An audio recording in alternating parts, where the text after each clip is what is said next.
They don't have it listed here. Opening title, medley, James. He's not listed on here. I'm gonna have to Google. Love, yeah. Matt Monro. There you go. Matt Monro. He was an Englishman who sounded just like Sinatra. Yeah. Nice. Yeah. You're right. I have to honestly say, I was about to Google that, and I remembered it as I typed from Russia. Great. So, with Crazy Eddie, did you ever meet Mr. Eddie or whatever the main guy was there? No, there were two guys. They were brothers. Israelis or something like that? They were Sephardic Jews. There you go. In fact, Chris is actually aware of this. There was a lot of insider lingo that we would use. And so there was about 10 or 12 Sephardic words that we would use in the store so that customers didn't know what we were talking about. And some of them were things like, look at her rack and that kind of stuff. But I mean, I don't know if Sephardic is actually a language or it's a variation of Yiddish or who knows what it is. But again, I never met them. One brother owned the record side and one brother owned the audio side. And I never met them because think about it. Even when I was there, they probably had 15 or 12 stores by that point. Well, I worked at the Record Asylum in Wayne next to the two guys. Oh, wow. Right. And the only thing I really remember about there was Dave Vanian would come in pretty frequently because he lived in Wayne, like he married a girl from Wayne or something like that. Who was that gentleman that you just mentioned? A lead singer from The Damned. Okay. That who never saw Fugazi play or Minor Threat, right? And I went to that store to get a Flock of Seagulls autographs. Yes, they did in stores there. Yeah, they did. And the singer wasn't there, and I was very disappointed. The saddest thing I remember though is that the manager of the department was a Harvard graduate. That's right. They were pretty good. What were you going to say, John? The manager of the record department. My boss was a Harvard graduate, and I just remember asking him, "It's like you have a degree from Harvard, and this is where you're working?" And he just gave me like the saddest, like. And my degree is in art history. I don't want to hear any more of the story because I essentially just said, I just felt like I saw the entire conversation with his dad. Yeah. His shoulders dropped. Yeah. He's like, you could take the next 3 days off, John, with pay. Or he just went in the back room and cried, I think. So Wayne is pretty big. Where was it, in Preakness? Where was this location at, this record shop? It was literally next to the two guys. I don't know where the two guys was in Wayne. The shopping mall in Wayne's, and it is on right off of Route 46. Yep. Oh, at the Willowbrook Mall, and there you're talking about. Not that far down. That's Totowa, I think. Or I guess that's Wayne. No, this is like right on near right. This is right close to Totowa. I live within spitting distance of where you're talking about. That's why I was trying to get my bearings straight on it. Because don't you guys miss again, this happens to come up a lot. Sometimes if I'm playing around online, I find out about a reissue or something that's released, and to think how different things have, how much things have changed, how we would shop for music. And again, we would go into, I mean, now, with vinyl making a bit of a comeback and all that, I guess there's a version of it that's available now. But to think how we would shop for music and look at the back and the culture of it was an event. Yeah. I mean, it was something to do. You were going record shopping. It's just, and now I find out they reissued that Al Green album. I had no idea. I'll find out a year later because I just happened upon it online or something. Yeah, but how do you feel about reissue? I'm really big on I try to, even if it's a crappy quality of it, I want the original. It's I don't mind scratchy records.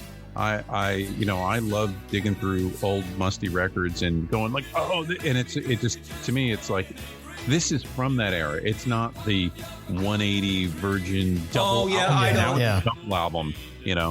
I think a lot of that, I mean, again, like to pay $35 or $30 for a piece of vinyl. I mean, in most cases, I do think you're right. I'd rather have the original or something close to it.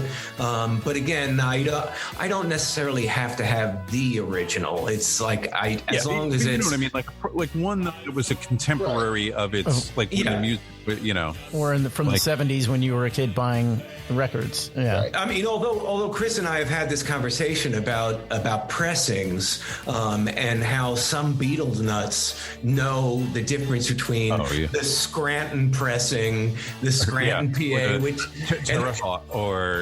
exactly. But I do have to say that era of Capitol, the quality is actually pretty good. If you clean those old Capitals from let's say 63, 64, they'll play. I mean, and again, I mean, it's like, because that's the other, because you don't need to find them to listen to them. Like, you know, Chris hooked me up with a beautiful amplifier now, and you know, I've had one too, but I just, to me, it's not like they, you know, I could get a good sound out of my, you know, my streaming, whatever, a Sonos or whatever like that. But I like the whole concept of like the album starts here and you flip it over there and there's a break, and you know, and I have the album cover and you're reading the notes, you're also looking at the pictures. I have it at dinner, like it's like, oh, you know, I put this on and like I'm gonna get up in the middle of my meal because I want more music. You know, just the whole. It's kind of like passing a joint versus doing, vaping. Yeah, it's like it's like passing a joint with someone. I like the involvement. I feel involved with the record, and so I do have to agree with you. I do like that myself. Books over a Kindle, right? I'm sorry. Books or a Kindle. You got to be reading books, right? It's the tactile feel of the smell of the pages. Oh, I prefer a book myself. Yeah, my eyesight prefers a book too. But I mean, I've done both. But I definitely have read things, and if I like them enough as I'm reading them digitally, I then want a hard copy of it. Yeah. Go to the library and get the book and read it. But I still also own. I must have 3,000, 4,000 CDs at this point too. So like I have a lot of both, and so I prefer vinyl. But I'm not completely. I'm not completely snooty about.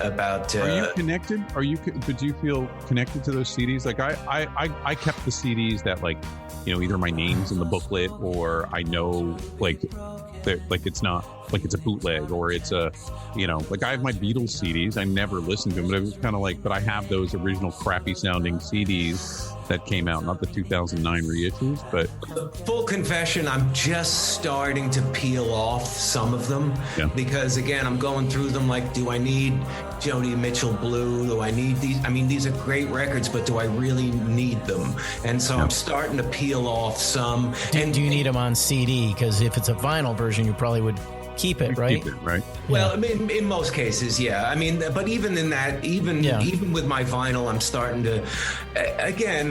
to peel through a few things. Like, do I need 3 pressings of Diamond Dogs? Like, you know what I mean?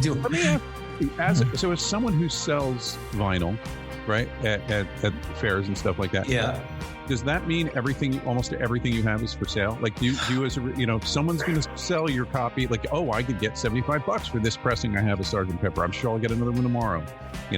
Sometimes I do that, yes. And so if I know I can find it again, like I've probably sold my copy of Rubber Soul or Abbey Road, or I've sold them before. I mean, because let's face it, you have a good Apple pressing of one of those, that could be. It depends, I guess. I mean, if it's in good shape, this and that's $40. So like again, I will move them and I will replace them. Like I mentioned them earlier, but sometimes I'll do something crazy. It's not really crazy, but I finally saw Roxy Music for the first time at that Rock and Roll Hall of Fame thing. It wasn't a real concert, but it kind of was. Yeah. And it made me think, I need to have every Roxy Music album on vinyl. And I had them between CD and vinyl. I had them all, but I never had them all on vinyl. So I went, it's not that hard to find them. So, I mean, again, and most of them are a 10 spot, maybe $15 or something like that. And then what you can also do is get placeholder. I can't find Country Life. Those people snap that cover up all the time. Oh, with the girls on it? Yeah. Yeah, I like the one with the girls on it. The girls are good looking girls. So. It's fabulous, yes. But again, when you even think about it, you could never get away with putting an album cover out like that now. It would just... No. People would go crazy unless it was like a female, like it was like a Riot Girl band or something, maybe. Yeah. But, no Electric Ladyland English pressing cover. I have the German pressing of it with all the naked girls on it. Oh, it's German. I'm sorry, I thought it was an English version. No. I'm sure it is. Yeah. It's English as well. Yeah. But I bought it in Germany in the 80s, and I kept it all these years. I've never sold it. One of the best album covers ever. It's a great album cover. The coloring on horrible. It's like it's no Country Life. Let's put it that way. Okay. No, it's not. And you know what? That's also another record that I feel like they lost the original artwork, and it's like been second, third generation. Like you can kind of just tell it's like lost a generation or two somewhere along the way. And I see that actually happen a lot with vinyl. I guess, obviously, how long do those things, how long do when you see repressing of like obscure like garage band albums, like the Remains or even the Seeds or something like that, it's like someone took a picture of their copy and that becomes the artwork for the ones they press. What was that? GNP or Crescendo? What was the name of the label? Gene Norman Presents. GNP. All of those were pretty shitty quality, though, if I remember correctly. They ended up making all of their money from they had Star Trek. The Star Trek. Not the movies, but the thing, and they would do. Right. And Gene Norman's son, Gene Jr., had a Star Trek band, and they would go out and play all the conventions and play the music from the TV show. Well, they also all the sounds of like the the phaser and all the they those were all on those records. I had that for a long time. I think I eventually sold that record. It was a novelty thing. It's like, wow, I can listen to a phaser. Yeah, I actually, it's funny, actually, I worked at a company where we licensed some of the GMP stuff, so I actually spent some time with Gene Norman, the old guy, and Gene's great. He ran the Crescendo Club in where like Mort Saul and like Lenny Bruce would play in LA, and he had jazz guys. Yeah, they did put out a lot of those kind of records. Right? Mostly schmaltzy stuff, though. Exactly. Yeah. But he told me a story of when he was young, that Ava Gardner was a big jazz fan. And so, and he was like 18 or 19 or something like that. And they would go out and they would go to, and he said like, and he never thought like he'd get anywhere with her or whatever, kind of thing. There wasn't even in his mind. It was, it was like a kid, and this is Ava Gardner, and there was a group of, and he said years later, he thought about, there was one night where Ava essentially said like, do you want to go get a nightcap? And he's like, no, I'm tired. I'm going to go in. And he's just kicked himself for the rest of his life. Maybe he knew like Sinatra would come after him. I guess it depends on what era it was, but if there's one thing, it was the 50s. Yeah, he was right in the. There's one thing. If you ever see The Killers, man, I know. What a beautiful woman! Wow, absolutely. We lost Chris. That's okay. Yeah. That's why you're here. Chris, speaking of records, Chris did tell a story about a Klaus Vormann autograph you had at one point. Yeah, that's another story you got to verify. Now, every once in a while, I'm sure, John, you flip through bins, you come across and there's an autograph on it. And 9 times out of 10, it's some fan pretending to write John Lennon or something. But once in a blue moon, something works out. So I found a really clean copy of Revolver. And I'm sure, like you, I run down to the Princeton Record Exchange maybe once every 6 months. And so it was an Apple, real nice, clean copy of Revolver, and I think it might have been $20. And I think in my head, I remembered, okay, I think I have a Japanese pressing. This is kind of that horse trading thing we were talking about earlier. Yeah. I have a Japanese pressing of Revolver I could probably get $50 for. And so let me buy this. And hey, oh, wait a minute. There's an autograph on it. Now, who would fake his autograph? Who would flake? And again, so I took a chance on it, and I got home and I looked it up online, and man, it was an authentic autograph. And again, like even Chris had said, like even to this day, he apparently still signs copies of that record. Yeah.